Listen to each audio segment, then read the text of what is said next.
I saw that did you and your father do ayahuasca? Who did it? Yes. Yeah. I've been there a few times, man. Aya? Yeah. Okay. And thank God. I mean, dude, I'll even fucking talk to this bitch every now and then. Once you've done ayahuasca, dude, you look at a houseplant way different. You're like, how are you boys this morning? You know, huh? 10 and 2, you know? Bro, I'm not gonna lie, bro. I've talked to... Have you talked about this ad nauseum? I didn't know if you have. Well, about what? Hey, have you talked about this so much? I didn't even know. If you No. Oh. No, I'm saying after doing ayahuasca, I like grab steel sometimes or like aluminum and metal and be like, talk to it because it's a living object. People don't understand that metal is a living object. So that sounds fucking insane, but like it's no different than a plant. Yeah. They're atoms moving around. And so I actually talk to the items in my house to like give them better energy. Like, let me boost your spirits today, guys. I know you're a bookshelf, but you don't know what you're holding on to. Exactly. You know what I'm saying? You've got everything. Exactly, you've got the Crucible right here on your back. You've got all these freaking. Oh God, you've got Moby Dick. You're just carrying the Bible. The 7 Bibles like, you have bro, here. Bridges of Madison tired, County, bro. My bookshelf is tired, bro. Yeah, you've got Dunkirk on you here. You gotta talk to it. You have no clue what you're doing. I like that. Yeah, but to boost up your fucking boys who are fucking carrying all your words around. I like that. I boost up everything in my house, bro. Where'd you guys do it at? Did somebody come to you? I've done it like a bunch of times. Okay. Mostly Costa Rica. Ooh.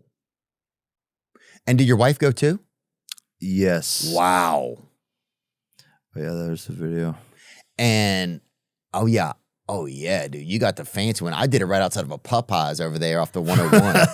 You just did it here? No, off the 101 in LA. I did it near a neighborhood. You can't do that, bro. You gotta like, dude, the shit was popping. But it was bro. good. It was good. It was popping. Okay. Okay. What was like the biggest thing you took away from it then? Like, oh, dude, I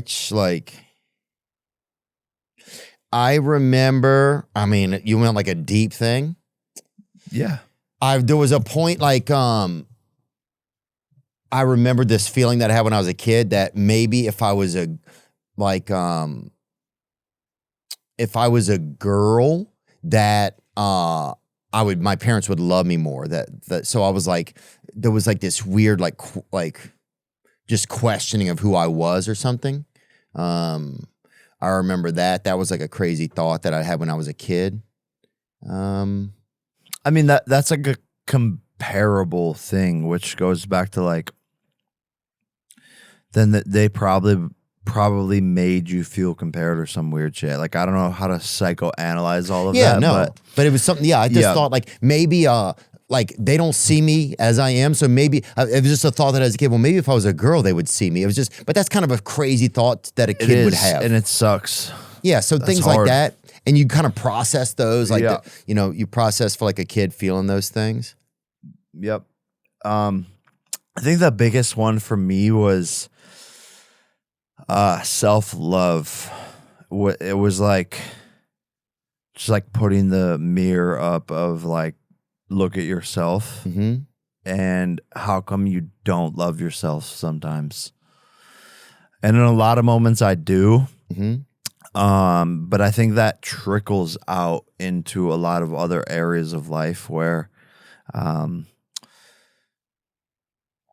it can not be good. Like where it turns into like between where it turns into ego or where it turns into that kind of stuff. Exactly. Yeah, it's scary. Yep. And just like, yeah, just like even insecurity is a part of self-love. And so I've actually like really worked on it and gotten so much better at it. And I feel secure now. But I came from a place of insecurity, but it takes practice to get there. And to find that confidence and that love and to know who you are and not give a fuck what anyone thinks. Because I also was like judged and in public scrutiny and all of these things since I was like 19. So I think that was the biggest thing was self-love. Yeah, dude. It's funny. We were talking about this the other day in a meeting, and thanks for sharing that with me. We're talking about. Did your dad say any wild shit while he was in there? Was he in there fucking capping? He was, bro. He's like, her name was Janet. Was he just yelling shit in there or whatever? Bro, I literally had to, because that's crazy, bro. To sit there with one of the people that created you and to be on that journey, that seems wild to me. Was it like that, or was it not like that? It just seemed like two buddies. It wasn't. I had to. I realized the like sweetest thing about my father is that he's a protector and he's a fucking warrior, and he was so high off of ayahuasca that he was like trying to like figure out where his fiance was and like protect her, and he thought that like people were like trying to attack her, and there was no one there, and he was just like, I need to protect. I need to do this. I need to do this. So, he's like installing fucking security systems. Literally, he turned into fucking Secret Service. But there he is right there, yeah, bro. there he is. Drinking soup through his head. That guy's walking out of his dome, bro. So it's really interesting though. Like, get a spoon, honky. Sorry. That's my mom driving by just telling me to brush my teeth. So was his mind blown if he'd never done anything like that? All right. So, he had a stroke before this and, before ayahuasca. And, I've always been into psychedelics because I'm in the sport where you get fucking hit in the head, and there's science around mushrooms creating neurogenesis as well as toad 5-MeO-DMT. Yeah, and I'm friends with Brian Johnson. I was just he with just him. did it. Yeah, I like relate to him in that sense. I've done it like 10 times. And so I basically like told him at some point to do it as a science thing. And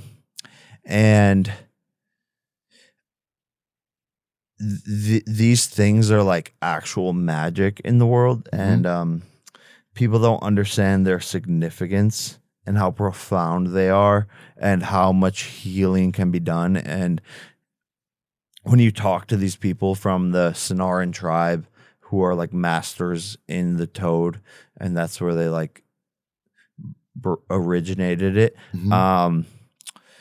it cures Parkinson's, Alzheimer's, all of these things. The list goes on and on and on. And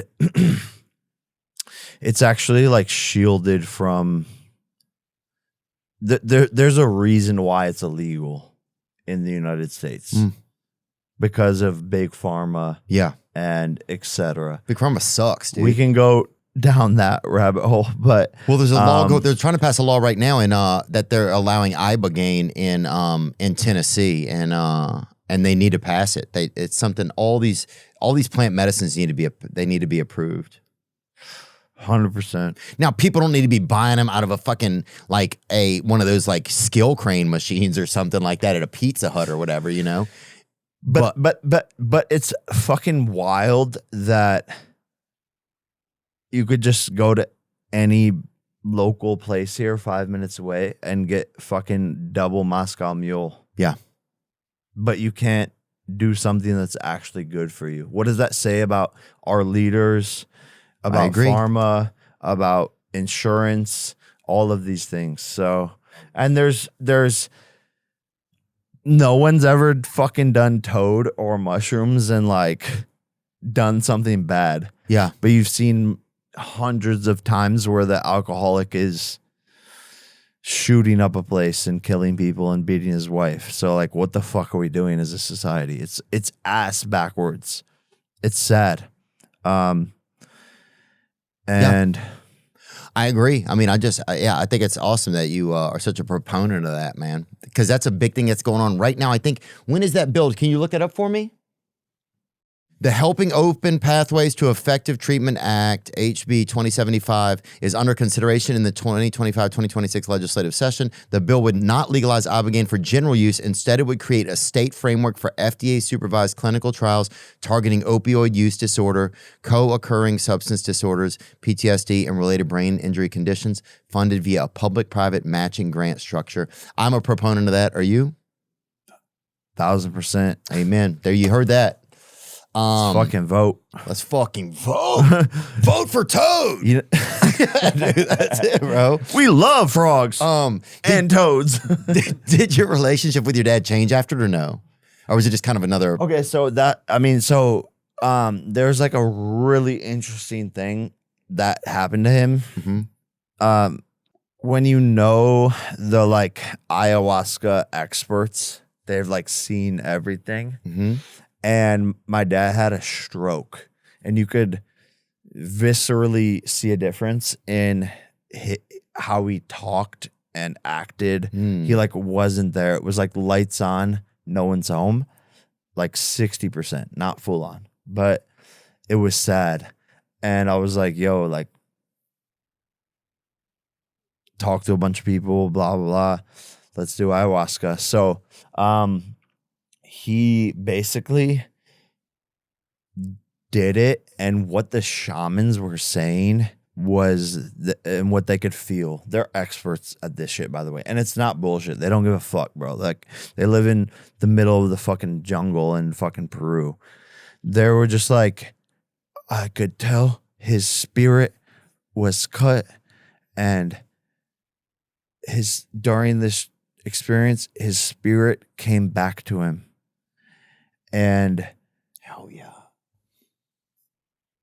Like, since that day, he's just been normal again. No way. Yeah. So No, noticeably. everyone notices it. And everyone was worried before it. Like, they were like, yo, like, he's got, I don't want to use the R word. Right. Because I would never say retard or fat. But like, I don't say it. no, me either. I'll spray paint it on your wall. I'll never say it. Yeah, but I'm not saying it. But he was like low key retarded. Yeah. And well, that's not even, that's fine. It brought him back. So, yeah. Damn. And imagine that, dude. Imagine somebody rolls into like a learning disabled class, which I was in. And I was in there for not a long time, but I did a little bit of time in there. And imagine somebody rolls in there one day and the next day that classroom opens up and kids can be healed. I think there's a lot of healing in this stuff. Related psychedelic evidence right there this is on Perplexity. DMT, ayahuasca's key active component, is under phase 1 trials for stroke safety and recovery potential with preclinical data indicating brain healing via neuroplasticity. Wow. So this is science, right? Mm-hmm. And there's a big problem with science. And yes, it's that everything is like documented and like experiment and like measure. And there's a good side of that. But bro, these fucking people have been doing psychedelics for thousands of years and have reported studies human to human. They're not fucking scientists, but they have the human to human conversation of like, yo, this actually worked. right. And so that's not going to be on fucking Perplexity. Well, or it's not some ChatGPT. gooner in a lab wearing fucking Keds who's fucking doing all this shit, you know? We're talking about real, people that are in the woods who have been doing, they know what's going on. Exactly. It's crazy how we've gotten so far away from like all this bullshit, like how we got so far away from all these like real healing methods that have been alive for thousands of years. Yep. And then we got into this just like bare Monsanto fucking bullshit where we're all just addicted to stuff and it's ruining people's lives. And then now we're getting back out of that. I feel like we're getting back out of that faster than ever, though. Do you feel that? Yeah, I think I do. And because we trusted our government, we trusted that that the EPA and FDA, all these things were taking care of us.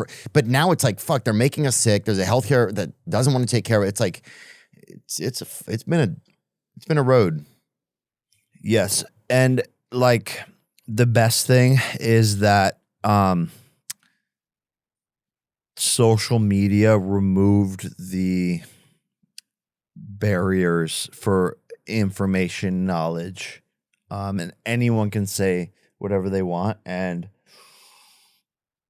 I find that the truth is like it. I know that the truth is like resonating more. So people like understand more about health, psychedelics, Yeah. peptides, love, relationships, authenticity. There's a reason why like certain celebrities are like falling off is because they're just like, oh, you're fake as fuck. We don't like you. So I think it's a good thing. It's a great thing. And it almost goes back to like freedom of speech, but like imagine freedom of speech with marketing behind it. Yeah, I think it's like you can hope that we're in a new revolution of some sort. You know, that's always a nice hope to have, I find.